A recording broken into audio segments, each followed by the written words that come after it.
मैं नासिर हुसैन आप सबका जेएनयू राइजिंग स्टार्स में वेलकम करता हूं। आज हम लोग पढ़ने वाले हैं मेडावल हिस्ट्री ऑफ इंडिया। आज हम लोग मेडावल हिस्ट्री ऑफ इंडिया के किसी पार्टिकुलर चैप्टर के बारे में हम लोग नहीं पढ़ेंगे, बल्कि आज एक तरह का इंट्रोडक्शन है, एक कंटेंट है। इट इज लाइक मैप कि हम लोग कैसे आखिर मेडावल हिस्ट्री में हम लोग कौन कौन से डायनेस्टी के बारे में पढ़ते हैं, कौन कब था, किससे पहले कौन था, उसके बाद फिर कौन आया, हम लोग उसी के बारे में आज पढ़ेंगे। ये जो इसका जो फायदे हैं, आपका एसएससी का हो गया, एसएससी सीजीएल का हो गया, बैंक रेलवे का हो गया, आपका फिर स्टेट जो पीसीएस का जो एग्जाम्स होते हैं उसमें ये ऑब्जेक्टिव टाइप का बहुत ही अच्छा, जो पीटी के लिए बहुत ही ज्यादा मोस्ट इंपॉर्टेंट है। इसी में से क्वेश्चंस मोस्टली पूछे जाते हैं आपका पीटी में सिर्फ। ओके, आज हम लोग इसको पढ़ने से पहले जरा से मैं आपको एक एग्जांपल लेता हूं कि आप जो हिस्ट्री जो है, हिस्ट्री तो यही कहता है कि जो हमारा गुजरे हुआ कल है, कोई भी इवेंट्स है उसके बारे में जानना। जब वो हम तभी मानते हैं कोई गुजरा हुआ कल, हिस्ट्री हर एक इंसान का नहीं लिखा जा सकता।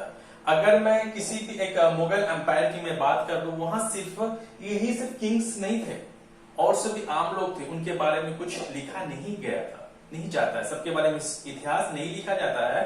तो फिर हम लोग इसके बारे में पढ़ेंगे कि जो इतिहास है इसके बारे में क्या रिटन एविडेंस मिलता है, साथ में आर्कियोलॉजिकल सर्वे के हिसाब से मोस्टली हम एंशिएंट हिस्ट्री जो होता है उसमें हम लोग आर्कियोलॉजिकल हिसाब से तब लोग पढ़ते हैं। मोस्टली हमें क्या किताबों इसके बारे में लिखा हुआ हम लोग वहां से पढ़ते हैं।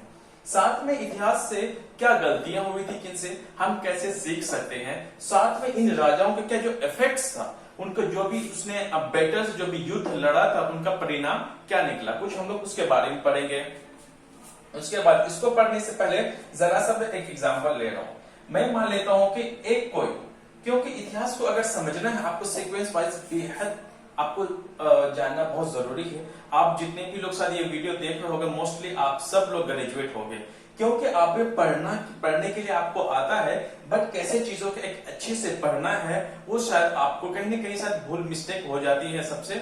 तो यही वजह है कि उनको जरा सा एक बेसिक को स्ट्रॉन्ग करने के लिए कैसे आप सेल्फ स्टडी कर सकते हो, उसी के हिसाब से जरा मैं एग्जांपल ले रहा हूं कि एक जंगल है। क्या है? जंगल है। एक ऐसा जंगल है जबकि ये जंगल के बारे में अब से पहले आपने कहीं नहीं देखा। उसी तरह से जो आप जिस भी एग्जाम्स की आप तैयारी कर रहे हो, जो फर्स्ट टाइम है, जिसने अब तक सफलता जिसको नहीं मिली है, उन लोगों के लिए एक जंगल है जो कि उस जो आप जिस चीज की प्रिपरेशन कर रहे हो उसके बारे में आप उसका सिलेबस के बारे में नहीं देखे हो, नहीं आप पढ़े हो, तो आपके लिए क्या अननोन है। जब अननोन चीजों को आपको कैसे समझना है, जरा इस एग्जाम्पल से मुझे मैं समझाता हूं आपको। एक जंगल है, ये क्या है? आप है।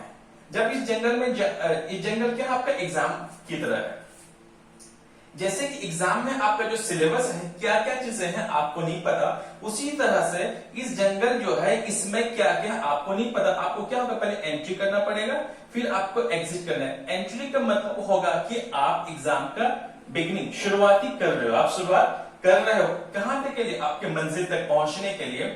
तो जो आपके मंजिल तक पहुंचना है, आपको कई सारे सब्जेक्ट्स हैं, जैसे कि मैंने मैं मान लेता हूं जैसे कि यहाँ पे इस जंगल में, इस फॉरेस्ट में कितनी जगह घूमने के लायक है, 1 2 3 4 5 है। देन आप क्या करोगे, बाहर करोगे। अगर आप इन सारी चीजों को अगर आपको नहीं समझोगे तो अब क्या हो जाएगा, एक मोगली की तरह आप घूमते रह जाओगे।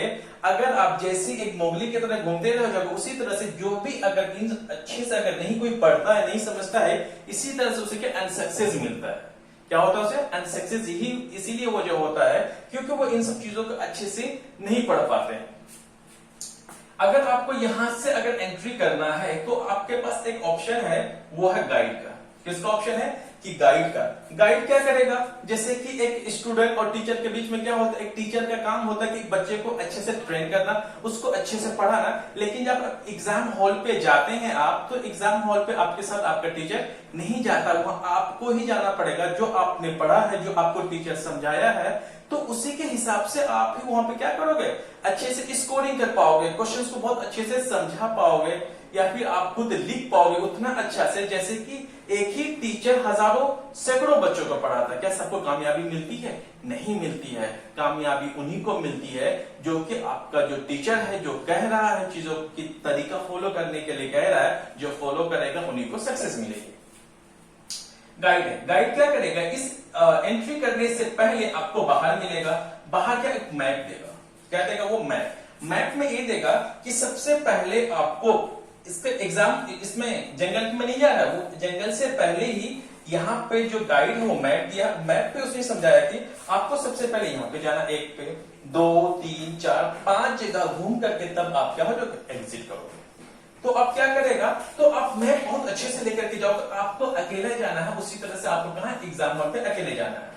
जैसे आप जाओगे सबसे पहले आपको याद रहेगा, मैं मान लेता हूं कि पहले आपने एंट्री कर लिया, गाइड आपको समझा, आप समझ गए बहुत अच्छे से, आपने मतलब एग्जाम की तैयारी कर दी। आप जब एग्जाम हॉल में जाओगे तो सबसे पहले इस जंगल में क्या होगा कि 1 नंबर आप घूम चुके हैं, 2 3 4, आप अभी कहां पहुंच गए, 4th पे।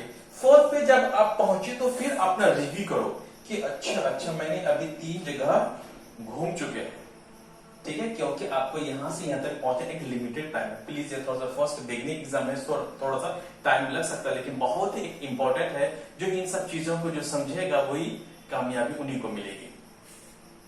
जैसे वो यहाँ पे पहुंचा 4 जगह, तो वो फिर बैक देखेगा, अच्छा मैंने कितने जगह घूम लिया, 3 जगह घूम लिए, अभी मैं 4थी जगह हूं, अब हमें मंजिल है कितना और 1 पॉइंट घूमना है।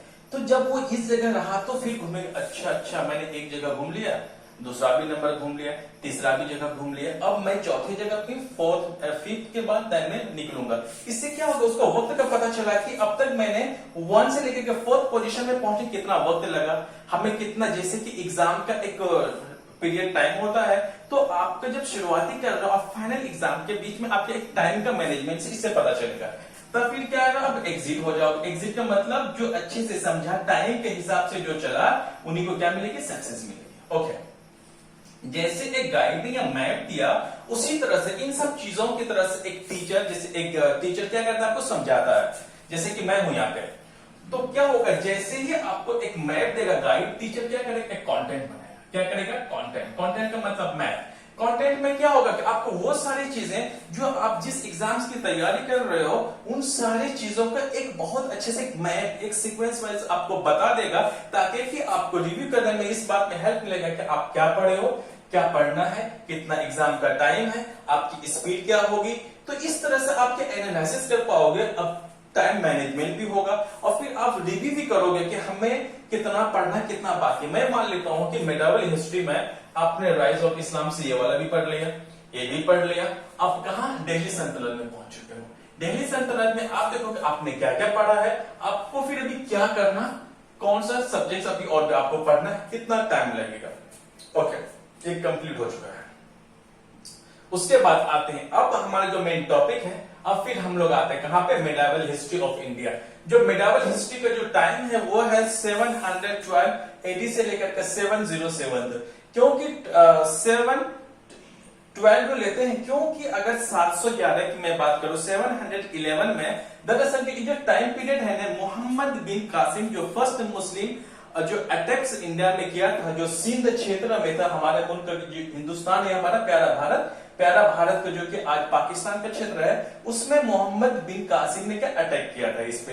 तो फर्स्ट मुस्लिम आक्रमण जो सक्सेस रहा था वो कौन था, मोहम्मद बिन कासिम। वो डेट कौन सा था, 712 AD। तो क्योंकि 711 में और 2 लोगों ने अटैक किया था, लेकिन वो क्या था, अनसक्सेस रहते, फेलियर रहे थे, इसीलिए से हम लोग 7 से 12 से पढ़ते हैं 707 तक। ये कहा औरंगजेब की मृत्यु की बात, जो कि 3 मार्च 1707 में जब उसका जो डेथ होता है, फिर हम लोग यहां तक पढ़ेंगे। आज डेट से पता, आज हम लोग जो इसमें पढ़ेंगे मेडिवल हिस्ट्री में, कि आखिर मेडिवल हिस्ट्री का शुरुआत कहां से होता है, वो होता है हमारा राइज ऑफ इस्लाम।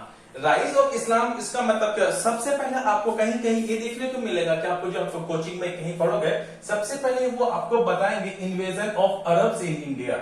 अरब्स का मतलब हो गया कि अरबों का भारत पर आक्रमण कैसे किया था। सबसे पहले अरब में इस्लाम धर्म पैदा हुआ था, वहां पे जो इस्लाम धर्म का जो राइज हुआ था, जो उदय हुआ था, सबसे पहले हम लोग इस्लाम पढ़ेंगे। जब इस्लाम धर्म बन गया, अरब में इस्लाम फैल चुका है, तब फिर इस्लाम धर्म का जो फाउंडर था मोहम्मद सल्लल्लाहु अलैहि वसल्लम, या फिर हम लोग बोलते हैं हजरत मोहम्मद साहब। क्या, हजरत मोहम्मद साहब जो इसका फाउंडर थे, उसके मरने के बाद जो तभी लोगों में एक खलीफा बना था जिसे कैलिफोर्ट बोलते हैं। जो खलीफा बना था, खलीफा में क्या हो गया, उसमें एक पॉलिटिकल आ गया था, एक पॉलिटिक्स, राजनीति जब शुरू हो गया तो राजनीतिक जब भी आएगा लोगों को क्या चाहिए, सत्ता चाहिए, उसको पैसे चाहिए। तो उसी हिसाब से जब इन लोगों में, जब एक तरह से जो खलीफा जब टूट चुका था, जब उसमें एक पॉलिटिकल नेचर आ गया था उन लोगों में, तभी उन लोगों ने सोचा कि अब हम क्या करें, अपना एम्पायर को एक्सटेंड करें। सो राइज ऑफ इस्लाम पढ़ेंगे, उसके बाद इन्वेजन ऑफ अरब्स पढ़ेंगे, उसके बाद फिर इन्वेजन अरब में किसके बारे में, मोस्टली इन्वेजन ऑफ अरब में थोड़ा सा मैं एक हिंट दे देता हूं। हम लोग इसमें पढ़ने वाले हैं मोहम्मद बिन कासिम को।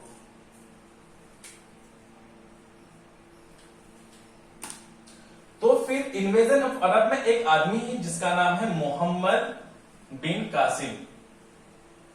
मोहम्मद बिन कासिम, यही पहला मुस्लिम आक्रमण था जो कि 712 में कहा, सिंध मतलब इंडिया में आक्रमण किया था, हालांकि ये बॉर्डर क्षेत्र था। उसके बाद इन्वेजन और अरब के बाद पढ़ेंगे हम लोग इन्वेजन ऑफ तुर्क। जो तुर्क मुसलमान थे उन लोगों ने, जब इनके बाद फिर इन लोगों ने इंडिया में अटैक करना शुरू कर दिया, उसका नाम था इन्वेजन ऑफ तुर्क। में पढ़ने वाले हम लोग मोहम्मद गजनवी के बारे में, जो 17 टाइम्स इंडिया में अटैक किया था, इसके बारे में पढ़ेंगे। उसके बाद फिर हम लोग पढ़ेंगे मोहम्मद गोरी के बारे में। इसके बारे में फिर पढ़ेंगे हम लोग मोहम्मद गोरी के बारे में। एक चीज हमारा यहां से खत्म, जैसे मोहम्मद गोरी के बाद फिर जैसे, हालांकि मैंने एक लगाया यहां से, जो इन लोग का जो ये पीरियड था, और इनका पीरियड मोस्टली सेमी था, क्योंकि ये जो था इन लोग इंडिया के बॉर्डर से बाहर में था, अरब में था, इराक में था, ईरान में, अफगानिस्तान में। इराक को मैं सिर्फ एक कंसिडर करके चल रहा हूं, मोस्टली इन लोग जो थे अरब से, ईरान और अफगानिस्तान के क्षेत्र में थे। उसके बाद फिर इंडिया में अटैक किया था। जो इंडिया से बाहर चल रहा था, सेम टाइम इनका पीरियड कहां, इंडिया में चल रहा था। ये कहां थे, इंडिया के अंदर में थे। हालांकि वो हमारे ये मैप जो, हालांकि ये वाला सेंट्रल और नॉर्थ वेस्ट इंडिया में इन लोग चल रहे थे, इसका अटैक होता। फिर आ जाते हैं राजपूतों का। इन दोनों का पीरियड लगभग मोस्टली सेम ही चल रहा था, पैरेलल चल रहा था, पैरेलल चल रहा था। राजपूतों का माना जाता है, इसका कहीं आपको जो मिलेगा 800 AD से लेकर के 1200 तक मिलेगा, कहीं कहीं 800 से 700 तक भी मिलेगा। क्योंकि इसका वजह है, जब राजपूत डायनेस्टी जब हम लोग पढ़ेंगे, क्योंकि जो हर्षवर्धन था 647 में जब वो मर जाता है, एंशिएंट हिस्ट्री हालांकि पार्ट है, तो 647 में जब हर्षवर्धन जब वो मर जाता है, तो उसके बाद इंडिया में, नॉर्थ और सेंट्रल इंडिया में कोई बड़ा राजा नहीं बनता है। तो उन्हीं में से छोटे छोटे जो राज्य उभर करके आता है, एक तरह से छोटे छोटे डायनेस्टी, छोटे छोटे किंग्स जो आते हैं, वही राजपूत कहलाता है। राजपूत का कहां हो गया, 700 से लेकर के 1200 AD तक रहता है। अब चलिए थोड़ा सा जब मैं पढ़ा हूं, उसके बाद फिर डेट वगैरह फिर हम लोग आगे देखेंगे। फिर राजपूत डायनेस्टी में जो मेन है उसके बारे में बताता हूं। उसके बाद किसका, चौहान डायनेस्टी।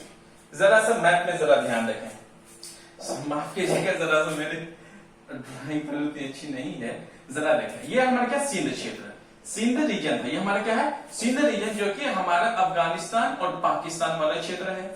उसके बाद इसी इलाके में जो चौहान डायनेस्टी उभर के आता है। जो चौहान डायनेस्टी जो रहता है, ये दिल्ली से लेकर के अजमेर। अजमेर कहां है, अजमेर है आपका आरजे बोले तो राजस्थान। तो दिल्ली और राजस्थान जो ये था, ये पूरा चौहान का था। फिर हम लोग बताएं कि चौहान और दिल्ली जो एक ही साम्राज्य या फिर एक ही डायनेस्टी कैसे बना, बाद में हम लोग डिस्कस करेंगे।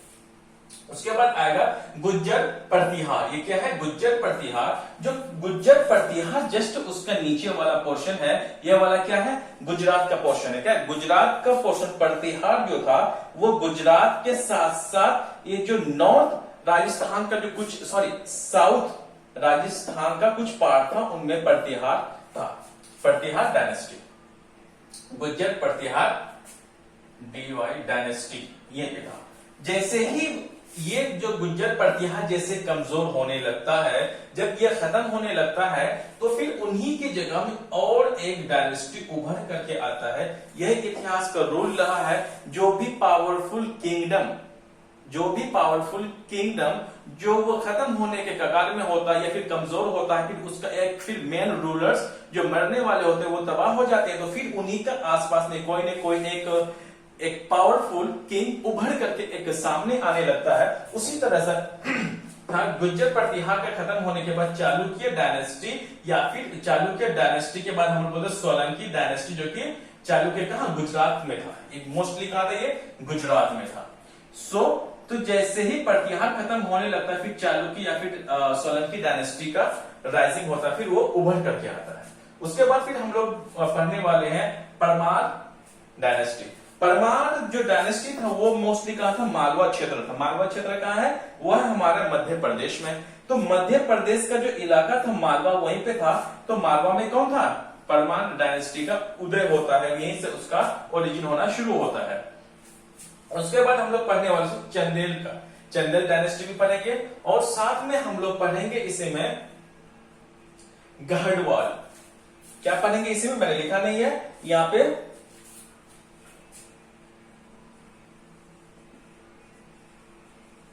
गढ़वाल डायनेस्टी।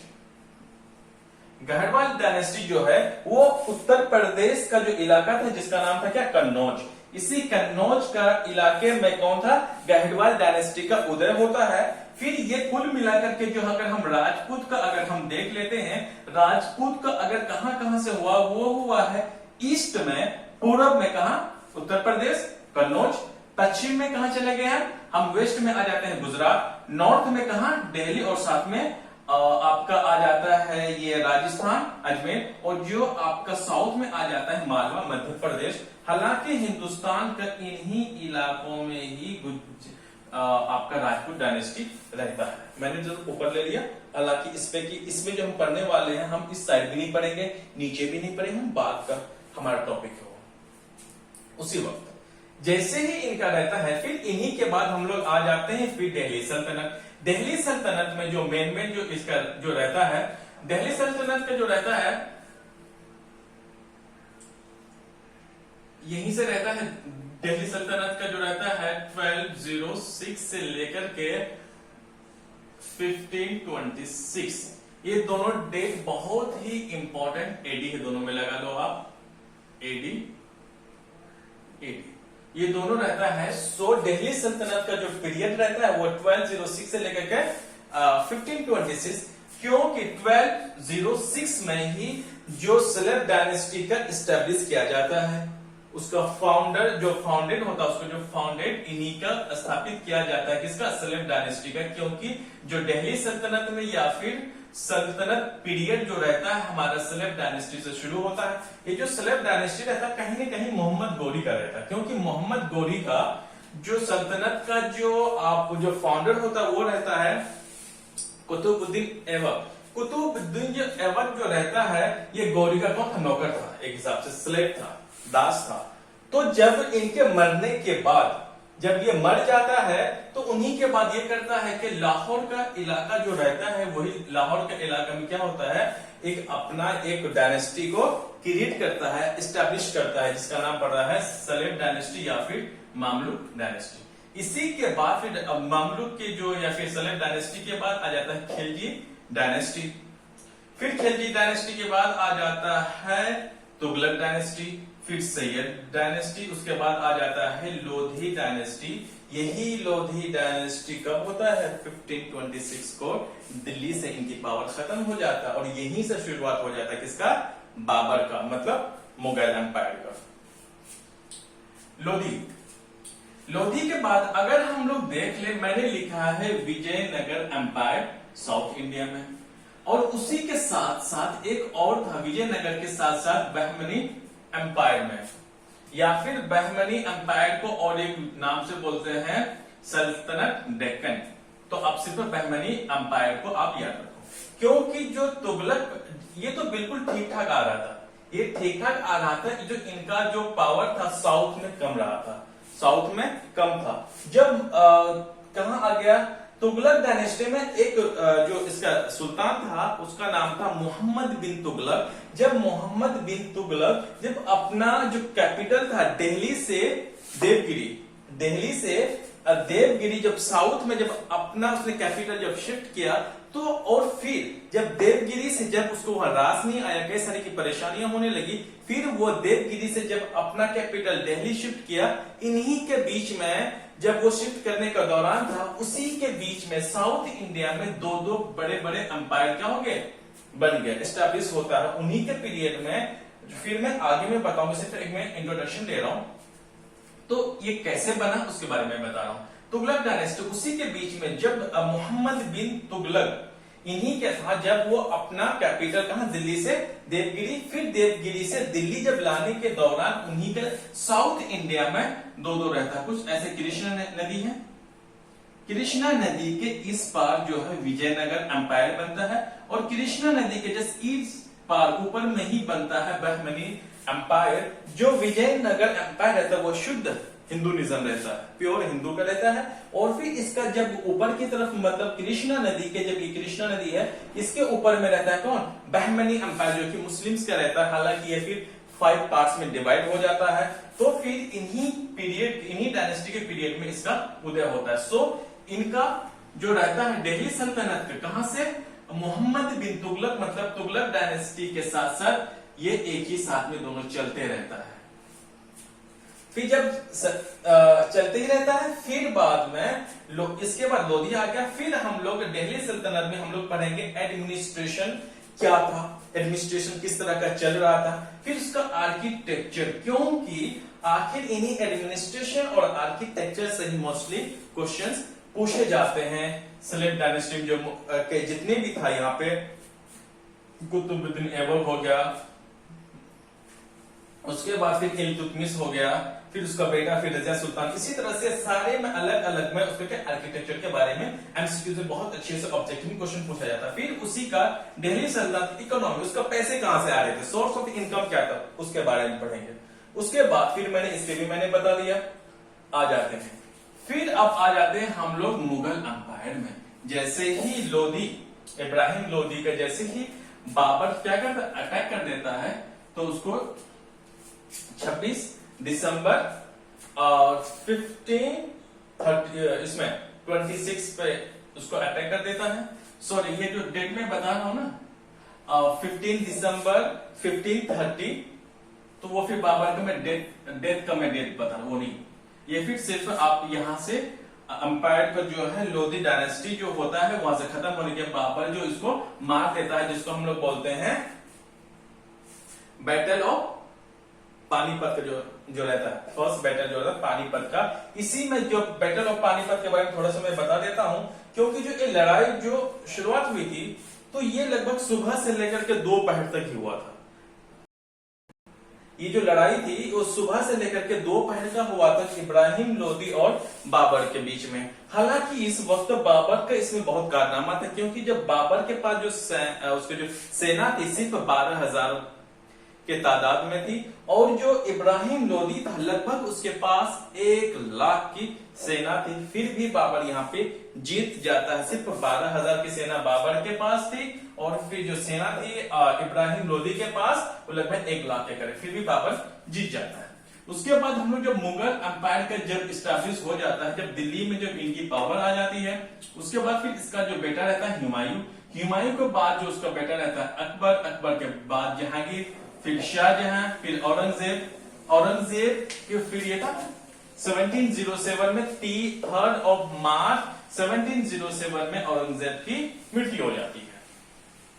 ओके, तब हम लोग ये पढ़े। सो इन सबको और मैं 2-3 पॉइंट्स और मैं बता देता हूं कि इनमें अगर हमें किसी भी एक डायनेस्टी के बारे में जब भी हमें जानना हो, तो हमें किन किन चीजों को बहुत अच्छे से ख्याल रखना है। पहला देखो अबाउट डायनेस्टी, अगर किसी भी डायनेस्टी का आप पढ़ लो तो आपको कितनी चीजों को याद रखना पड़ेगा। सबसे पहले कि उस डायनेस्टी का फाउंडर कौन रहा है, उस डायनेस्टी का फाउंडर कौन है, फाउंडर के बारे में जानोगे। जब आप फाउंडर के बारे में जानोगे तो उसका जो बेटा रहता है या फिर पोता या फिर उसका दोस्त, कुछ इस तरह के राजा बनता है, आपको उनसे कई सारी चीजें मिलेगा। फाउंडर, वो जो फाउंडर के बाद आपको नेम ऑफ किंग्स, फाउंडर के बाद जो राजा बनता है या फिर सुल्तान बनता है, अब उसका नाम क्या होगा उसके बारे में जानो। अब तो नेम ऑफ किंग होगा, फिर एवरी किंग, सारे किंग का फिर नेम ऑफ किंग्स, जो उस डायनेस्टी में कितने राजा थे सारे आ गए। उसके बाद एवरी किंग, अब उस डायनेस्टी में जितने भी राजा आएगा, तो जितने भी किंग्स या फिर सुल्तान आने वाला है, आप फिर क्या करो, उसका नेम जानोगे, उस डायनेस्टी का किंग का नाम जानना है आपके पास, फिर डेट ऑफ बर्थ जानना है। क्या जानना है? डेट ऑफ बर्थ, फिर डाइट। अब इनसे क्या पता चलेगा, इनसे क्या चीजें बात निकल के आ रही है। सबसे पहले आप डायनेस्टी का फाउंडर देखेंगे, फिर उस डायनेस्टी में जितने सारे राजा होगा 1 2 3 4 5 6 एक सीक्वेंस बना लोगे, आपको याद होने में बहुत ही मदद मिलेगी इससे। फिर आप एवरी किंग का नाम जानोगे, फिर date of birth of diet. इससे क्या होगा कि किसी भी राजा के एक जो ड्यूरेशन, एक पीरियड होगा, उनसे आपको बहुत अच्छे से पता चल जाएगा कि वो राजा का जन्म कब हुआ था, कब वो राजा बना, वो मरा कब। जब वो राजा बना था, हालांकि उसका डेट ऑफ बर्थ से मतलब नहीं होता, जो मेन इंपॉर्टेंट होता है कि वो राजा कब बना था और कब मरा, उनके बीच का जो टाइम होता है, ये बहुत जरूरी होता है कि आप किसी चीज को, डेट को याद करने में। उसके बाद एवरी किंग का, हर एक राजा होगा, उसका आप बैटल्स जानोगे कि उसने कितने सारे लड़ाई युद्ध किए, किन किन से किए, उनसे। और जब आप एक चीजों को पढ़ोगे तो उनको आपको कई सारी चीजें देखने को भी मिलेगा, पढ़ने को भी मिलेगा। जैसे कि आपकी एक अच्छा सा आप एक बेस जो नॉलेज होगा, बेस ऑफ नॉलेज को बहुत अच्छे से गेन कर पाएंगे आप। उसके बाद पॉलिसीज, पॉलिसीज का मतलब यह हो कि जब भी वो लड़ाई लड़ता था, यहाँ पे जीतता था, तो फिर वो जहां पे अपना हुकूमत करता था, तो उसके पॉलिसीज क्या क्या थी, उसमें कौन कौन सी नीतियां चलाई थी उसमें वो। साथ में और आपको इंपॉर्टेंट याद रखना है कि एम्पायर एक्सटेंशन। इसका मतलब कोई भी राजा था तो उसका उसके पीरियड में कैपिटल कहां था, उसके जो कौन कौन इलाके में वो क्या रूल करता था। उसके बाद जो रूल जब करोगे तो जो एक्सटेंशन होगा वो फिजिकली होगा, ज्योग्राफिकल होगा, जमीनी पार्ट में होगा, तो आप उसका मैप बना के देखोगे कि कौन कौन से इलाके में था। इसके बाद फिर जो कल है, इसका मैं पहला जो लेक्चर लेकर के आऊंगा, ये तो एक इंट्रोडक्शन था, एक कंटेंट की तरह से आपको बहुत अच्छे से आपको याद करना है। कुछ आपको जो ये मैप है ये भी बनाना है, आप एक साइड में प्लीज इसे भी बता लेना और अपने आप रिवीजन करना कि मैंने आपको क्या क्या बताया। एंट्री का मतलब होता है बिगिनिंग, एग्जिट जब आप करोगे आपका सिलेक्शन। अगर आप नहीं सिलेक्शन हो पाओगे, इसका मतलब आप इसी जनरल में आपका सिलेबस में आप खो जाओगे आप। यहां तक मैंने ये सब बिल्कुल बता दिया। इसके बाद मैं कल जो है इनका मैं फर्स्ट लेक्चर लेकर के आऊंगा, वो फिर मैं लेकर के उसमें कल का ही इसमें मैं तो rise of Islam, invasion of Arabs के बारे में थोड़ा सा मैं बताऊं। उसके बाद फिर हम लोग जो लेक्चर्स होगा फिर इसी के हम लोग आगे बढ़ेंगे। Thank you very much.